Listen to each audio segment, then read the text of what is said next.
तेजस्वी यादव से बदला लेने के लिए जेल में डालना चाहती थी सीबीआई, लेकिन आखिरी वक्त में ऐसा क्या हुआ कि जज साहब की कलम रुक गई और फैसला बदल गया। पटना से जब तेजस्वी यादव निकले उस दौरान राबड़ी देवी भी बहुत घबराई थी और तेज प्रताप यादव भी बहुत परेशान थे। तेजस्वी के खिलाफ सीबीआई ने जो फाइल तैयार की थी, अगर ऐसे आरोप किसी आम आदमी पर होते तो शायद जिंदगी भर उसे सलाखों से बाहर निकलने का मौका न मिलता। तेजस्वी को लेकर दिल्ली से खबर जैसे ही बिहार तक पहुंची, पटना में जश्न शुरू हो गया और तेज प्रताप यादव भी बहुत खुश हो गए। लेकिन असली कहानी दिल्ली की स्पेशल सीबीआई कोर्ट में चल रही थी, जहां जज साहब थे और उनके सामने तेजस्वी यादव खड़े थे। सीबीआई के अधिकारियों ने कई सबूत दिए, लेकिन उसके बाद भी तेजस्वी यादव की जमानत खारिज करके कोर्ट ने जेल में उन्हें डालने का आदेश नहीं दिया। जज साहब ने आखिरी वक्त में जो कहा उसे सुनकर सीबीआई के अधिकारी भी हैरान रह गए। 2020 में विधानसभा चुनाव के दौरान दायर हलफनामे के मुताबिक तेजस्वी यादव पर कुल 11 केस दर्ज हैं। इनमें मनी लॉन्ड्रिंग और आपराधिक साजिश रचने का आरोप शामिल है। इसके साथ ही तेजस्वी पर धोखाधड़ी जैसे 7 क्रिमिनल केस दर्ज हैं और 4 सिविल केस भी चल रहे हैं। इसके बाद भी तेजस्वी यादव 2019 से जमानत पर बाहर हैं और इस वक्त बिहार के उप मुख्यमंत्री की कुर्सी पर बैठे हैं।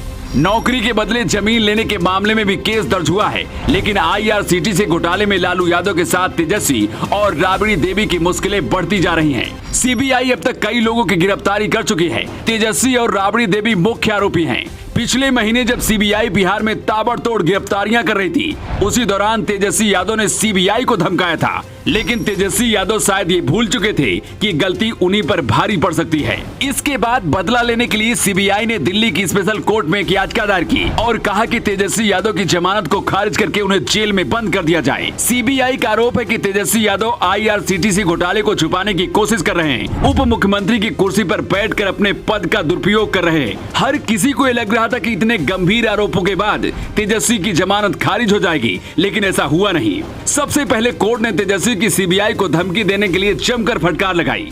इसके बाद तेजस्वी यादव से पूछा कि क्या किसी उप मुख्यमंत्री को इस तरह से धमकी देना सही है। जज साहब के सवाल सुनते ही तेजस्वी यादव शांत हो गए, क्योंकि उनके पास इसका कोई जवाब नहीं था। तेजस्वी यादव को भी ये लगने लगा था कि अब शायद वो पटना नहीं लौट पाएंगे और उन्हें सीधे जेल में ही बंद किया जाएगा। लेकिन कोर्ट ने कुछ घंटों में ही अपना फैसला बदल दिया और जमानत को खारिज कर दिया। हालांकि तेजस्वी यादव को नसीहत जरूर दी कि अगली बार ऐसी गलती नहीं होनी चाहिए। जिस IRCTC घोटाले में तेजस्वी यादव फंसे हैं, ये तब हुआ था जब साल 2004 से 2009 के बीच लालू यादव रेल मंत्री थे। IRCTC के जरिए रांची और पुरी में चलाए जाने वाले 2 होटलों की देखरेख का काम अचानक सुजाता होटल्स नाम की कंपनी को दे दिया गया था। आरोप है कि इसके बदले लालू परिवार को जमीन दी गई। इसके साथ ही जमीन के बदले रेलवे में नौकरी देने का भी आरोप है। कोर्ट ने तेजस्वी यादव की जमानत तो नहीं खारिज की, लेकिन ये जरूर कह दिया कि अगर ऐसी गलती दूसरी बार हुई तो माफ नहीं किया जाएगा, बल्कि सीधे जेल का दरवाजा खुला मिलेगा। कुछ लोग कह रहे हैं कि तेजस्वी की जमानत खारिज करके जेल में डाल देना चाहिए,